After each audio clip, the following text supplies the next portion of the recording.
e nada mais. Olá, meus queridos irmãos, que a paz de Jesus estejam com todos vocês. E valei-nos, São José. E vamos dar início com muita alegria ao nosso 15º encontro de preparação, a nossa consagração ao glorioso São José, que é especial e como está passando rápido, né? Estamos praticamente na metade dessa preparação, né? Mas na certeza que a gente sente isso porque são muitas bênçãos que caem e a gente acaba nem querendo que o tempo passe, né? Então, que nós possamos, com toda a nossa fé, hoje também abrirmos a ação do Espírito Santo pelas mãos do glorioso São José. São José, rogai por nós. Rogai por nós. Que alegria estarmos aqui reunidos, dando mais este passo nessa preparação. Quanta coisa tem sido nos ensinado, quanta transformação tem acontecido em nossos lares. Com a presença de São José, temos aprendido a viver as virtudes, né? E que hoje também nós possamos meditar, hoje essa leitura, esse dia, com muita alegria. Amém. Então vamos colocar-nos na presença de Deus, em nome da Santíssima Trindade. Pelo sinal da Santa Cruz, livrai-nos Deus, nosso Senhor, dos nossos inimigos. Em nome do Pai, do Filho e do Espírito Santo. Amém.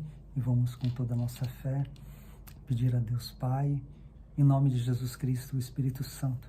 Que o Espírito Santo possa vir, possa ungir a cada um de nós, possa tocar nos nossos corações, que nossos corações possam se abrir à ação de Deus, à sua vontade, a tudo que Ele quer nos ensinar hoje, a todas as bênçãos que Ele quer derramar.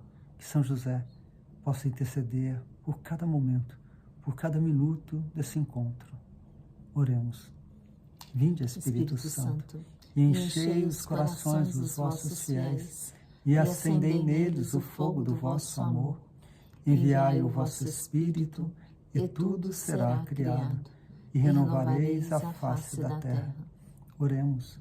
Ó Deus, que instruístes os corações dos vossos fiéis, com a luz do Espírito Santo, fazei que apreciemos certamente todas as coisas, segundo o mesmo Espírito, e gozemos sempre da sua consolação.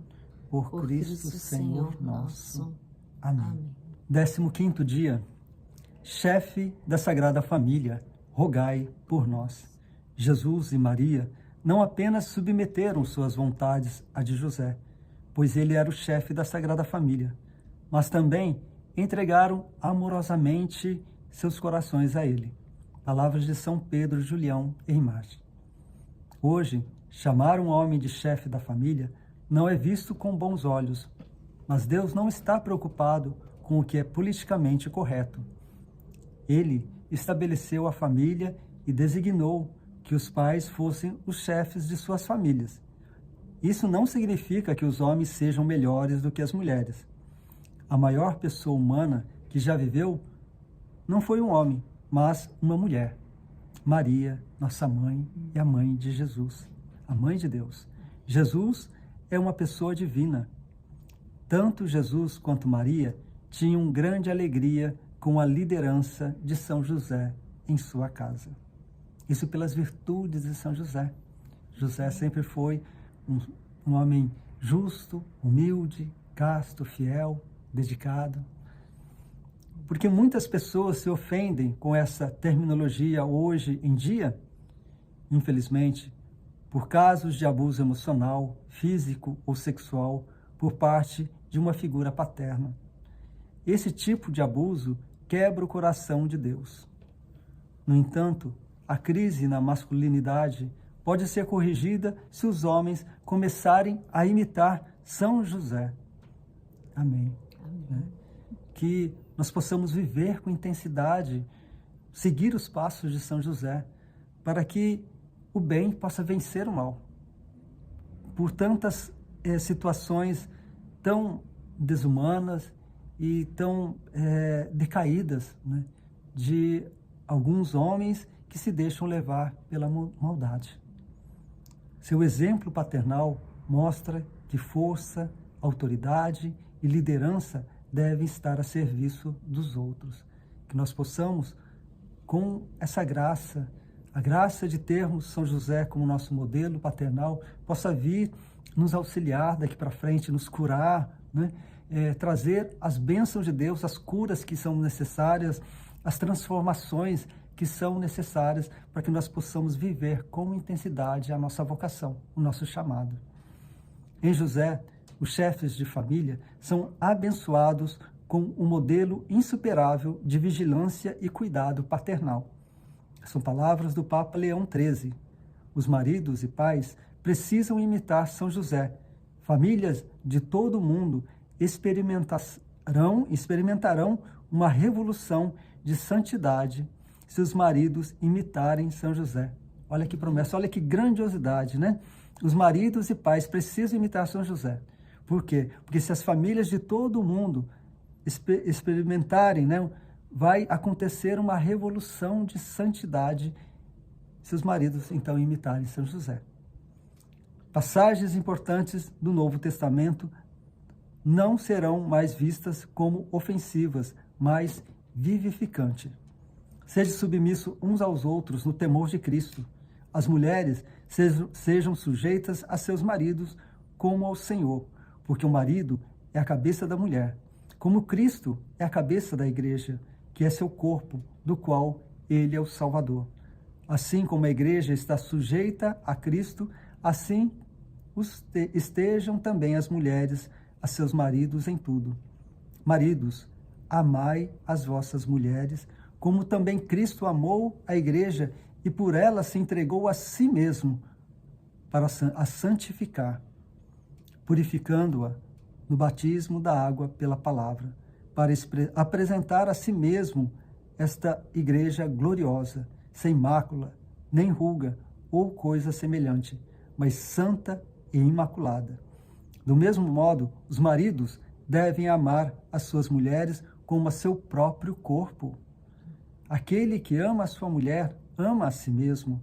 Com efeito, ninguém aborreceu jamais a sua própria carne, mas nutre-a e cuida dela, como também Cristo o faz à igreja. Porque somos membros do seu corpo.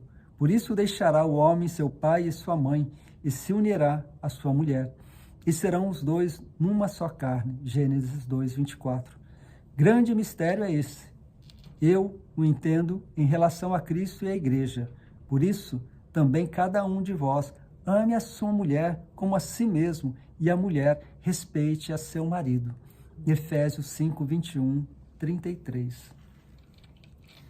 Faça de São José o chefe espiritual de sua família. Obtenha uma bela imagem de São José para sua casa. Coloque-a em um local de destaque e frequentemente invoque a intercessão de São José em família. Amém. Você verá a diferença que São José faz. Amém. Amém. E você? Tem uma imagem em casa de São José? Vocês como estão? Que com essa mensagem de hoje, que nós possamos venerar com mais intensidade, né, a São José, e uma orientação da Santa Igreja. É um propósito que a gente fazer Sim. com a nossa família, né, de estarmos rezando diante dessa imagem de São José em família. Que nos faz lembrar, né, o glorioso São José, que nos toca o coração para nos abrirmos à graça de Deus, e uma orientação da Santa Igreja que é muito importante, gente, né? Que é ao adquirirmos uma imagem, que nós possamos levá-la para um sacerdote, um padre, abençoar, né? E tem um sentido assim muito profundo, né? Sim, não é? Ele se torna um sacramental, né? Amém. Você recebe essa bênção, né? E leva ela para casa. E é onde você vai poder estar em família, abençoado com o sacramental, estar rezando mesmo. É uma promessa muito grande, né? Muito profunda. Então agora nós vamos estar rezando a ladainha de São José, que nós possamos ter mais uma parte, né? Aqui, que fala assim. São palavras de São João Paulo II. Uma mensagem muito especial. É um testemunho de São João Paulo II. Né? O que ele sentiu, ele transmitiu. Caríssimos irmãos e irmãs, o sacramento que os une uns aos outros também os une em Cristo. Une vocês com Cristo. Grande mistério é esse, que está em Efésios 5:32, que se apresenta em seu meio suas almas, suas famílias e suas casas. São José estava bem ciente disso, por isso não hesitou em confiar a si mesmo e a sua família a Deus. Vamos também confiar a nossa vocação, o nosso chamado e as nossas famílias a Deus. Seguir esse exemplo. Em virtude dessa confiança, ele cumpriu plenamente a sua missão. Olha a promessa, é uma promessa de Deus. Se nós confiarmos a nossa vida, a nossa família a Ele, Ele vai nos guiar, Ele vai nos abençoar. Seja nos momentos difíceis, né? Ele vai estar presente conosco. Que Deus lhe confiou para o bem de Maria e de seu filho. Apoiado no exemplo e proteção de São José, ofereça um testemunho constante de devoção e generosidade. Amém? Amém. Então agora nós vamos rezar a ladainha de São José, que nós possamos colocar todas as intenções que trazemos em nosso coração nesse momento da ladainha, que é uma oração poderosa, onde nós vamos, nessas palavras, nesses títulos a São José, um louvor a Deus e um agradecimento muito profundo a São José. Senhor, tende piedade de nós. Senhor, tende piedade de nós. Jesus Cristo, tende piedade de nós. Jesus Cristo, tende piedade de nós. Senhor, tende piedade de nós. Senhor, tende piedade de nós. Jesus Cristo, ouvi-nos. Jesus Cristo, ouvi-nos. Jesus Cristo, atendei-nos. Jesus Cristo, atendei-nos. Deus, Pai dos céus. Tende piedade de nós. Deus, Filho, Redentor do mundo. Tende piedade de nós. Deus, Espírito Santo. Tende piedade de nós. Santíssima Trindade, que sois um só Deus. Tende piedade de nós. Santa Maria. Rogai por nós. São José. Rogai por nós. Ilustre Filho de Davi. Rogai por nós. Luz dos patriarcas. Rogai por nós. Esposo da Mãe de Deus. Rogai por nós. Casto guarda das virgens. Rogai por nós. Sustentador do Filho de Deus. Rogai por nós. Zeloso defensor de Jesus Cristo. Rogai por nós. Chefe da Sagrada Família. Rogai por nós. José Justíssimo. Rogai por nós. José Castíssimo. Rogai por nós. José Prudentíssimo. Rogai por nós. José Fortíssimo. Rogai por nós. José Obedientíssimo. Rogai por nós. José Fidelíssimo. Rogai por nós. Espelho de paciência. Rogai por nós. Amante da pobreza. Rogai por nós. Modelo dos trabalhadores. Rogai por nós. Honra da vida de família. Rogai por nós. Guarda das virgens. Rogai por nós. Sustentáculo das famílias. Rogai por nós. Alívio dos miseráveis. Rogai por nós. Esperança dos doentes. Rogai por nós. Patrono dos moribundos. Rogai por nós. Terror dos demônios. Rogai por nós. Protetor da Santa Igreja. Rogai por nós. Cordeiro de Deus, que tirais os pecados do mundo. Perdoai-nos, Senhor. Cordeiro de Deus, que tirais os pecados do mundo. Ouvi-nos, Senhor. Cordeiro de Deus, que tirais os pecados do mundo. Tende piedade de nós. Ele constituiu o Senhor de sua casa. E fê-lo príncipe de todos os seus bens. Oremos, ó Deus, que por inefável providência vos dignastes escolher a São José por esposo de vossa Mãe Santíssima. Concedei-nos, vô-lo pedimos, que mereçamos ter por intercessor no céu aquele que veneramos na terra como protetor. Vós, que viveis e reinais por todos os séculos dos séculos. Amém. Nós estivemos reunidos e vamos permanecer unidos. Em nome do Pai, do Filho e do Espírito Santo. Amém. Agradecemos a cada um de vocês que se uniram conosco nesse encontro. Página 251. A Santa Casa de Loreto. Palavras de São Pedro Canício. Haverá alguém que, já tendo visitado Loreto, não viu com os próprios olhos e ouviu com os próprios ouvidos as prodigiosas obras de Deus, nem as sentiu em sua alma? A casa mais santa do mundo está na Itália. Foi isso mesmo que você leu. Ela ficava na Terra Santa, mas mudou de lugar. A casa da família de Jesus, Maria e José está localizada na cidadezinha de Loreto, na Itália. Como ela foi parar ali? Bem, o que você está prestes a ler é a história real de como a casa da Sagrada Família em Nazaré foi transportada para a Itália por anjos. E a história é tão fascinante que depois de lê-la, é provável que você queira ir para Loreto. De acordo com historiadores, a casa da Sagrada Família permaneceu em Nazaré por 13 séculos. Então, no dia 10 de maio de 1291, ela desapareceu de repente. Tudo o que restou da casa foi o alicerce. O súbito desaparecimento da casa foi notado por todos em Nazaré, deixando a comunidade inteira perplexa. Era impossível que uma pessoa ou um grupo de pessoas a removesse tão depressa sem que ninguém percebesse. Reza a tradição que a Santa Casa foi transportada de Nazaré por anjos. Nos relatos de suas experiências místicas, a beata Ana Catarina Emeriti falou sobre a transposição angelical da casa. Ela afirma: testemunhei muitas vezes em visões a transposição da Santa Casa para Loreto. Por muito tempo não conseguia acreditar, e não obstante continuava a ver. Via a Santa Casa ser carregada por sobre o mar por 7 anjos. Ela não tinha alicerce, mas debaixo dela havia uma superfície de luz cintilante. De ambos os lados havia algo como um pegador. 3 anjos carregavam-na de um lado e 3 do outro. O 7º pairava à frente da casa, deixando atrás de si uma longa cauda de luz. Fascinante. Contudo, o que a beata Ana Catarina não notou em suas visões foi que os anjos primeiro levaram a Santa Casa de Nazaré para a pequena cidade de Tissat, uma região na atual Croácia. À época, a Croácia era conhecida como Ilíria ou Dalmácia, porque os anjos a levaram para lá. E afinal, qual era o objetivo da mudança? A Santa Casa foi transportada em 1291. 3 anos depois ficou claro o motivo que levou os anjos a transportarem para fora de Nazaré. Em 1294, toda a cidade de Nazaré foi saqueada por invasores muçulmanos. Se a Santa Casa tivesse permanecido em Nazaré, os muçulmanos a teriam destruído por completo. Deus previu o sacrilégio e enviou seus santos anjos para transportar a casa para outra localidade. Ao longo dos séculos, Deus usou pessoas como Santa Helena para retirar relíquias, objetos sagrados associados a Jesus, Maria e aos santos, da Terra Santa e transferi-las para lugares mais seguros.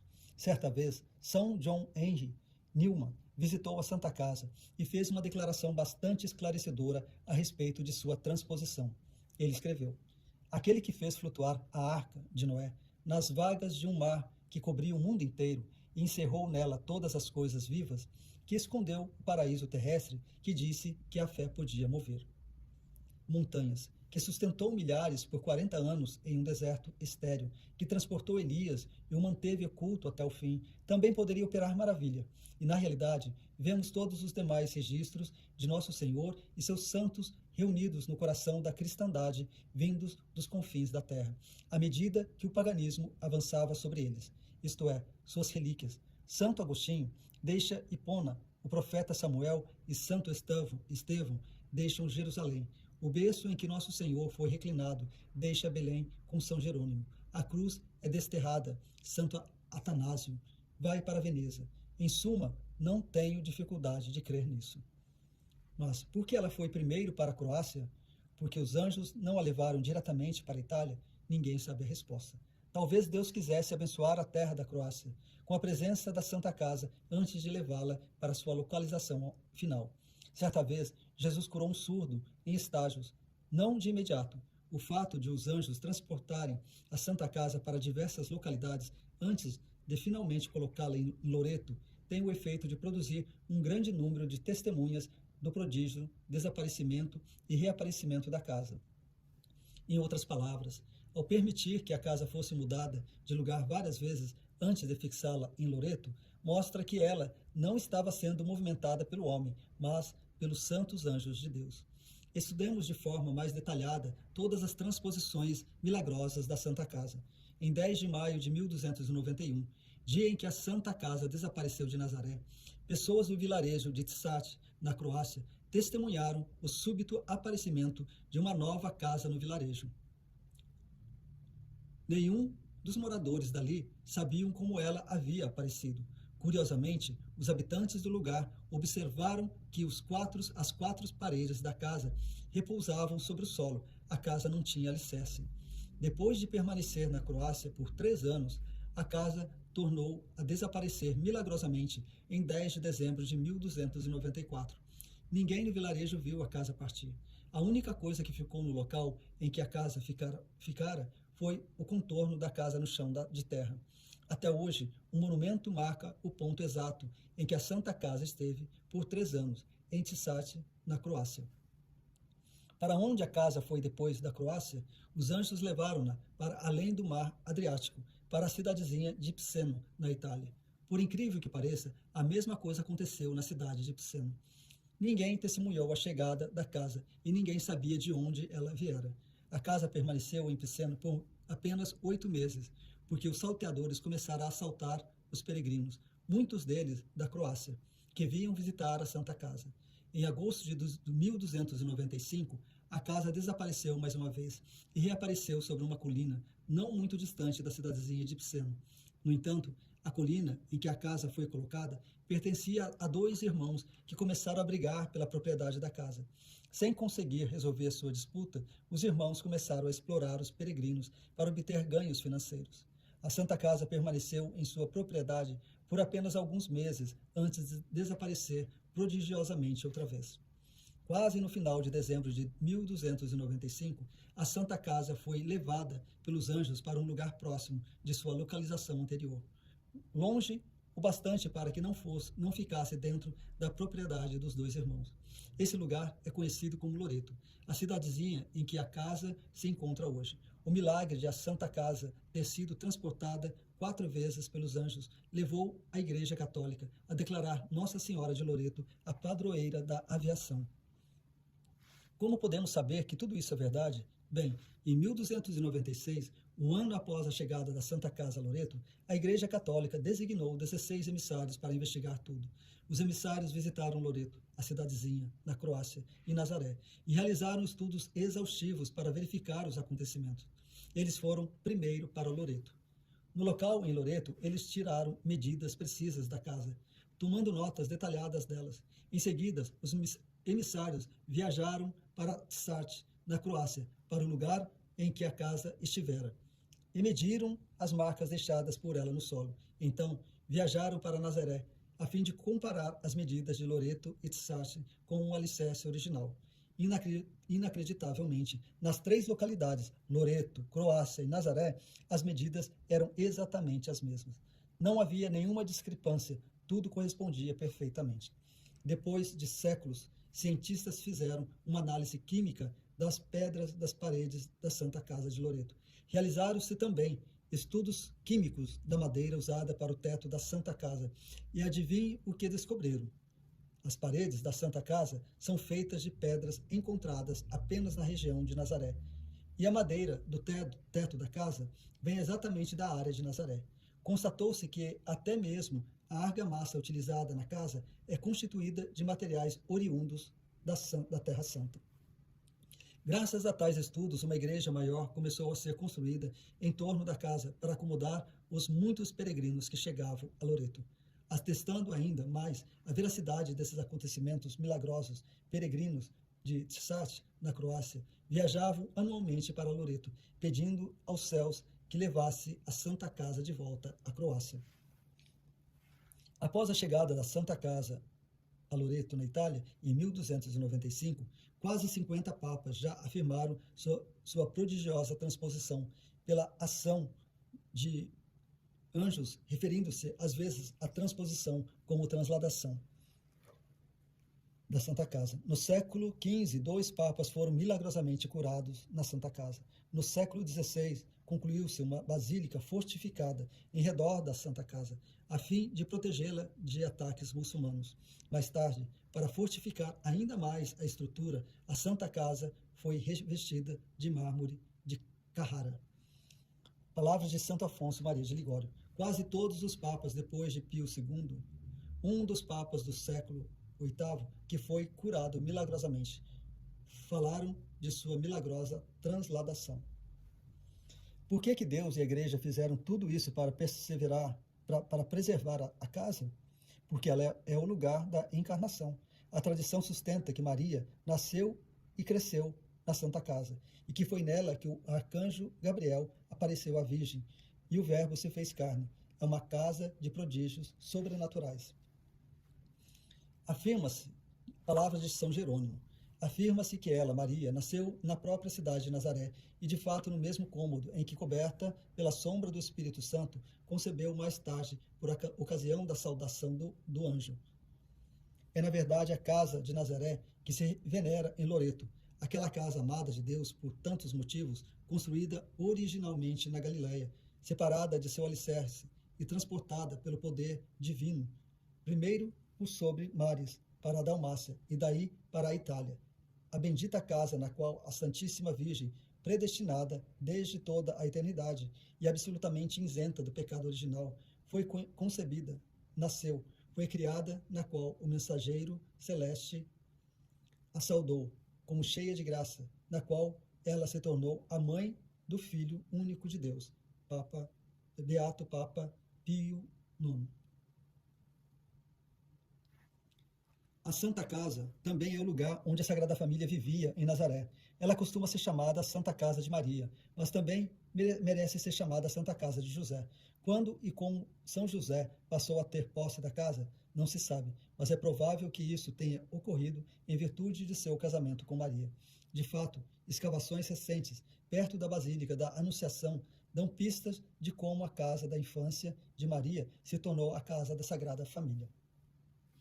Quando viajam para a Santa Casa, os peregrinos geralmente vão a Nazaré para visitar a Basílica da Anunciação, local em que a Santa Casa ficava e de onde permanece ainda o alicerce do cômodo da encarnação. O que muitos peregrinos não sabem é que, bem perto da Basílica, fica a carpintaria de São José.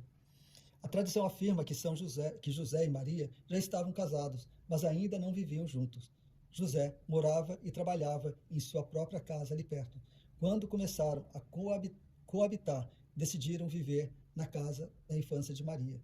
E José usava a outra casa como carpintaria. Isso nos ajuda a compreender por que São José não estava presente quando o anjo visitou Maria na Assunção. Ele ainda não morava com ela na ocasião. A Santa Casa é uma relíquia única que centenas, se não milhares de santos já visitaram. Antes de ser transportada para Loreto, São Francisco de Assis e Santa Helena visitaram-na em Nazaré. Desde sua transposição mística para Loreto, inúmeros santos já peregrinaram para Loreto, a fim de levá-la dentre eles temos Santo Inácio de Loyola, São Francisco Xavier. Ele fez uma peregrinação para Loreto, antes de partir em sua viagem missionária para a Índia. São Francisco de Xavier, São Francisco de Borja, São Carlos Borromeu, São Pedro Canício, ele defendeu a veracidade da Santa Casa contra os protestantes que diziam tratar-se de uma lenda. São Luís Gonzaga, São Tiago de Marca, São Stanislau Kotska, São Francisco de Sales, São Luís Guanella, São Lourenço de Brindisi, São Benedito José Labre. Ele é chamado Santo de Loreto, pois visitava a Santa Casa com muita frequência. São Francisco Caracciolo, Beato Antônio Grassi. Ele cresceu perto da Santa Casa. Em dada ocasião, enquanto estava ajoelhado em oração na casa, foi atingido por um raio que o curou milagrosamente da dor aguda que sempre tivera, por má indigestão. Em consequência da cura, ele jurou visitar a Santa Casa em uma vez ao ano em peregrinação. Santo Afonso Maria de Ligório, certa vez, ele declarou que deixou seu coração em Loreto. São Maximiliano Kolbe, São José Maria Escrivá, ele visitou a Santa Casa de 7 vezes e consagrou o Opus Dei a Maria em Loreto. São Paulo, 23, e São João Paulo II. Santa Teresa de Lisieux visitou a Santa Casa em 1887, na viagem que fez a Roma com o pai. Em sua autobiografia, ela escreveu o seguinte a respeito da visita: eu me sinto realmente feliz no caminho para Loreto. Nossa Senhora escolherá o lugar ideal para colocar sua santa casa.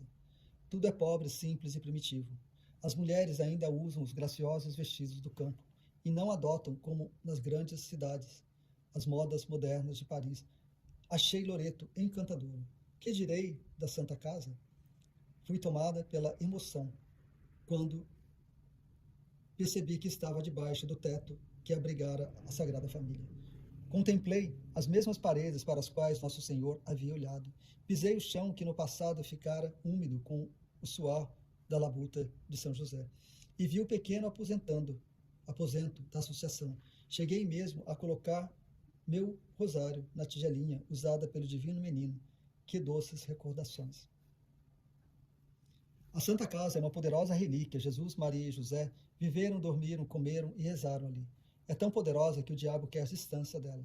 O Beato Batista Mantuano, prior geral da Ordem Carmelita, de 1513 a 1516, e padre muito devoto da Santa Casa, deixou o seguinte testemunho ocular de um exorcismo realizado em uma mulher dentro da Santa Casa de Loreto, em 16 de julho de 1489. Não deixarei passar algo que vi com meus próprios olhos e ouvi com meus próprios ouvidos. Aconteceu que uma senhora francesa de posses e berços, de nome Antônia, que havia muito era possuída por espíritos malignos, foi levada para dentro do espaço santo pelo marido para que fosse libertada. Então, um padre chamado Estevão, homem exemplar, lia sobre ela os exorcismos de praxe. Um dos demônios que se gabava de haver instigado o massacre de todos os inocentes, sendo indagado para sua confusão, e aquele fora o aposento imaculado virgem. Respondeu que o fora, de fato, mais que o admitia. Confessou, contra sua vontade, obrigado por Maria e confessar a verdade. Além disso, ele indicou na Santa Casa o lugar em que estivera Gabriel e Maria igualmente. A Santa Casa tem até mesmo sua própria festa litúrgica, em 12 de abril de 1916. O Papa Bento XV publicou um decreto que estabelecia o dia 10 de dezembro como uma festa litúrgica anual de transladação da Santa Casa. Até hoje, a festa da transladação da Santa Casa é celebrada com grande alegria em Loreto todo dia 10 de dezembro. Naquela Santíssima Casa se deu o início da salvação do homem pelo grandioso e admirável mistério de Deus feito homem. Em meio à pobreza dessa habitação isolada, tiveram aqueles modelos de vida e harmonia doméstica. Papa Leão VIII. Não é por um milagre sem precedentes que essa Santa Casa foi transportada por sobre terra e mar da Galileia para a Itália. Por um supremo ato de benevolência da parte dos Deus misericordiosíssimo, ela foi colocada em nosso território pontífice, onde ao longo de tantos séculos tornou-se objetivo de veneração de todas as nações do mundo e resplandece com contínuos milagres. Palavras do Beato Papa Pio IX. A Santa Casa de Loreto é a habitação em que o Verbo Divino assumiu a carne humana e que foi transladada pelo ministério dos anjos.